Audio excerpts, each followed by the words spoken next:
Close of play on the second day of this third test between England and India at Headingley sees England close on 423 for 8. That's a lead of 344 runs. They added 303 today for the loss of those 8 wickets. So let's run through the fall of those wickets. Burns was bowled by Shami for 61 on his birthday. Burns is not Shami's. A very nice 68 from Haseeb Hameed, ended with a ball that spun sharply from Jadeja and took everyone by surprise. That was 159 for 2. David Malan back in the side. But on 139 with Joe Root, plays a beautiful shot, front and back foot through the offside, very strong strokes, for he was caught by Pantaf Siraj for 70 from 128 balls.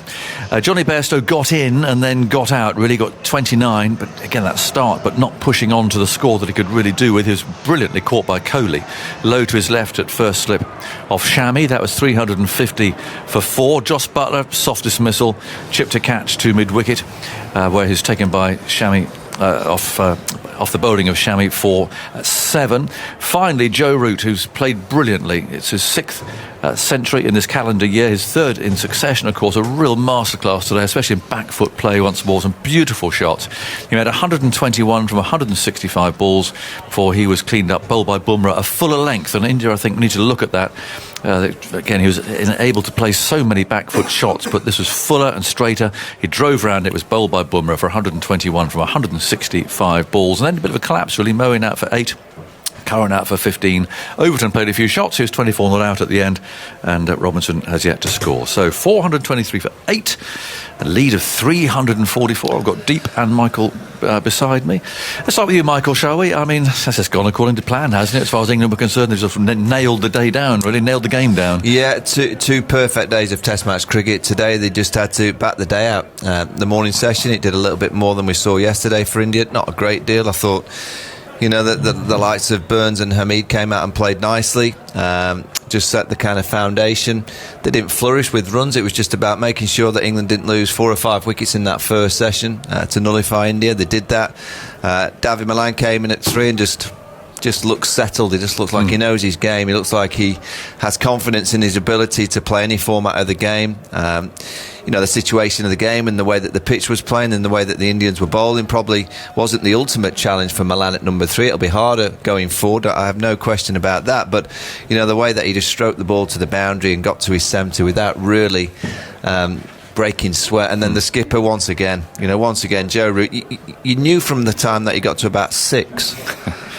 He got to 6, I thought, you know what, he's going to get 100. He's just playing so well, and you know he's known his game now so consistently in his movements and the way that he's triggering and the kind of balance that he's got. I have to say though, and I'll ask Deep, he scored 8% of his runs down the ground. We had this once last again, match, didn't we? We've arrived here at Headingley. We're 3 games into a 5-match series. I'm not seeing anything different from this. Nothing. They're bowling the same length. They're not bowling fuller. It's still the ball that got him out, actually. Well, I just don't understand that this is an Indian side that are a high-quality team, yet for 3 consecutive Test matches they've bowled exactly the same areas to Jerry. It's not working. Do something different. Acres of space, and we've talked about it a lot in commentary, haven't we, on that offside where he is so strong. Deep, it's a puzzle, really. I mean, and there we were at Lord's last week, and it was such an aggressive, hostile, a brilliant display by India. You know, wow. And you'll have seen all the press here in that week building up to this, and you know, we've got what we're going to do about the Indian aggression and all this. There's all that sort of talk. What's happened? 78 all out, I guess. Once you get out for 78, half this team's gone, isn't it? And to be very honest, I mean, bowling-wise as well, India hasn't bowled that well in this Test match. Yesterday, I mean, Bumrah was good. Shami in spells, but didn't get enough support from someone like an Ishant. He's gone over 4 and over right through this Test match. Someone like Jadeja, you expect some control from him, but he's almost gone at 3. Mohammad Siraj, he's gone almost 4 runs and over. I mean, so not enough support there. And just going back to the Joe Root question again, listen, generally that good length is different for him. Yes. A lot of top order batsmen or just batsmen all over the world would play that delivery off the front foot, but he prefers to play it off the back foot. So for him, the good length would be a little bit fuller as compared to some of the other batters in the world. And I think that the Indian bowlers need to work out. you shouldn't get bothered if he's driving down the ground off the front foot. Anything mid-on, mid-off or extra cover, good shot, because he's only hit 3 boundaries down the ground right through this series, and he scored a lot of runs. Right? He scored a lot of runs. 300s, yeah. Yeah, he's got 300s, but only 3 boundaries down the ground. That just tells you where he doesn't want to score too many runs. Absolutely. So, I mean, that's where you want to bowl at him. It is a puzzle because all the analysts, well, you can have all that, but the best view is actually for first slip, which is where the captain's standing, and it does seem odd that the message doesn't seem to have got through. Look, ultimately, the best teams in the world adapt. This Indian team are a good team, but they can't be up there with the great teams unless they're willing to actually accept that you need to arrive and do things differently. They're just offering nothing. You're looking at the start of the day's play. Now, Ishant Sharma was by far the worst Indian seamer yesterday. He started the next day. I mean, in an hour that you had to win, you've got to surely go to your best bowler, Jasprit Bumrah. Shami didn't take the new ball yesterday for whatever reason, and Virat will answer it. I'm sure he'll have to answer it quite heavily. With some of the Indian press, the way that they report on things, but what really has happened to India in the last 2 days? What have they done in between Lords and Headingley? Yeah. I mean, they've arrived and played in these two days like a really poor cricket team, and they're not. They're a good team. Drop catches, the fielding's been scruffy. I mean, it's an all-round.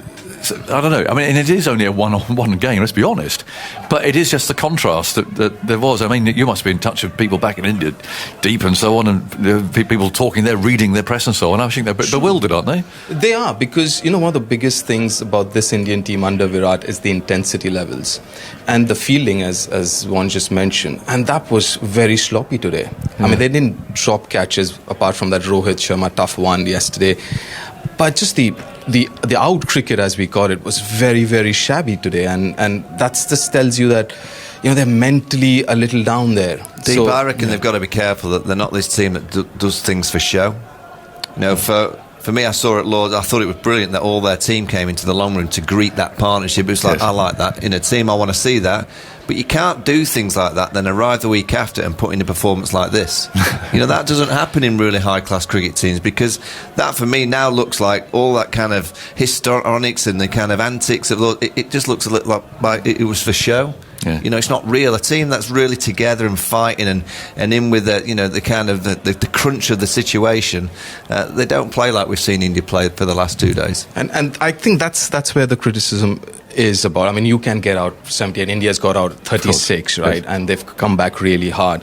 But then it's just the body language. That's not the Indian team that we know, that we've seen for the last few years. They're even though, I mean, it was a really, really tough day, and getting out at 78, obviously your shoulders would droop. Yes. But then at least I was expecting a little more intensity on the field today, apart from the first 10 odd overs where Shami looked good and Bumrah looked good. Apart from that, again, Ishant Sharma, Mohammad Siraj, I mean, they were very, very average today, and you didn't see too many of the senior guys. Again, this team, we are talking about around 600 test matches.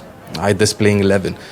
At least I didn't see too many senior pros going to someone like a Siraj or even a Ishant for that matter, and just kind of having a chat or having those little conferences saying, okay, listen, we are behind in this test match, but let's try a different ploy. For example, Hamid, I mean, you did not try anything different. Well, I was going to mention that. I mean, there seems to be a plan A for things, but not a plan B. And it just seemed to me that Hamid's crying out for a short pitch attack, and let's see how he handles it. Just do something different. He's so comfortable on the front foot, isn't he? He plays beautifully on the front foot.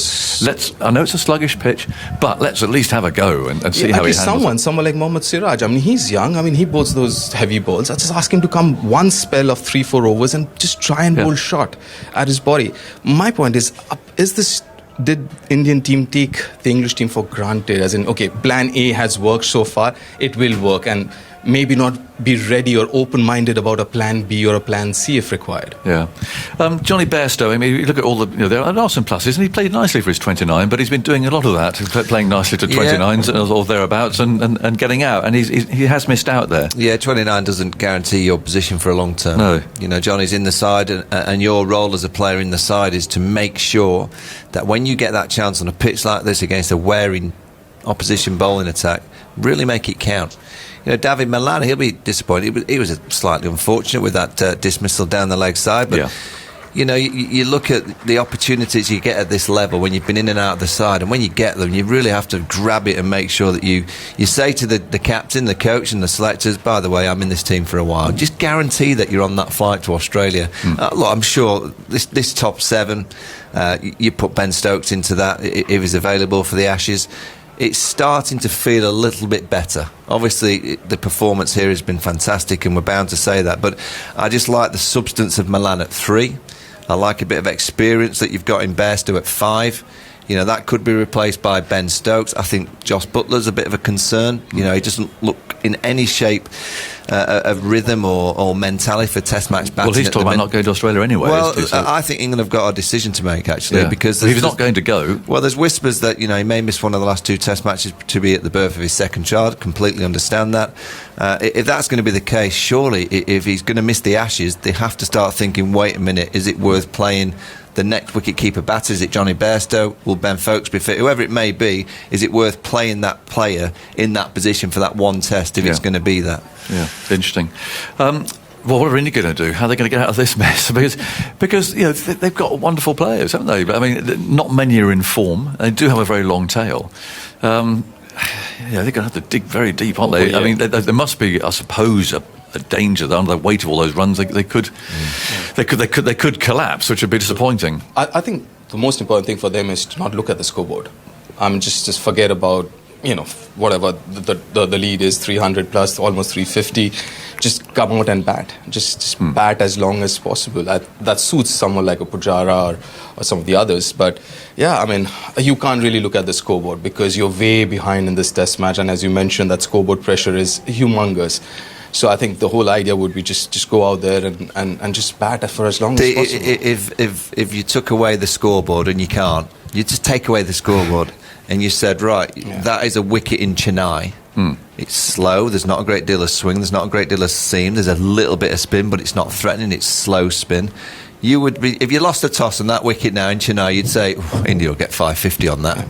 But it's Test cricket and the scoreboard pressure counts for a huge amount, but there should be a big score in the second innings for some of those Indian players. And if you look at that dressing room, almost everyone has got big scores. Almost everyone has played at least a few innings where they've batted right through the day, got big runs. So they've got to dig deep and fall back on those memories and say, as Wani mentioned, the pitch is great. You know, obviously there's quality bowling opposition, but they just go out there and bat. Deep. Well, thank you very much, because I think Andy's going to come in with some statistical analysis in the place where you are positioned at the moment. And about Moeen, I mean, he's got a bit of a chance here, I think, isn't he? There are only, one left-hander in the two. There's Pant and Jadeja, isn't there? So, I mean, it doesn't automatically follow that the off-spinner can only get left-handers out, but I mean, it does help. But you can see him causing a problems. little bit. There's a little bit there for him, particularly outside the left-handers off stump. There's a little bit developing outside the right-handers off stump as we look down at the surface. You know, I look at this and think England will have to work, obviously, a damn sight harder than they did in the first innings, and I think it's a good thing. They've got 4 bowlers that all bowl around 82, 83 miles an hour, and there will be partnerships. You know, I think England will have to work very, very hard for the 10 wickets to win the game. They will go on and win the Test match. It's just a matter of will they do it tomorrow or will they do it on Saturday. If it goes into the 5th day, I dread to tell everyone we could be in for a nipper. We've got a game on our hands. That is true. But you never know, it might happen. Michael, thank you very much. Andy's in position. You've got a minute, Andy, to fill us with all sorts of statistical interests. Hang on, his microphone being turned on. Not sure which mic I'm supposed to be on. Back on this one. Just quickly on Joe Root's spectacular year so far. His 6th 100 of 2021. Only 2 England players have made 6 centuries in the calendar year before Dennis Compton in 1947. And Michael Vaughan has just left the commentary box in 2002. Which is 8th century against India. That ties the most by any player against India in Tests in an incredibly illustrious list. Ricky Ponting, Viv Richards, Garfield Sobers and Steve Smith. His 23rd century in Test cricket for England, tying Kevin Peterson for 2nd behind Alistair Cook's 33, and it's the 2nd time this year that he's made hundreds in 3 consecutive Tests, having never made a century in 2 consecutive Tests in his career before.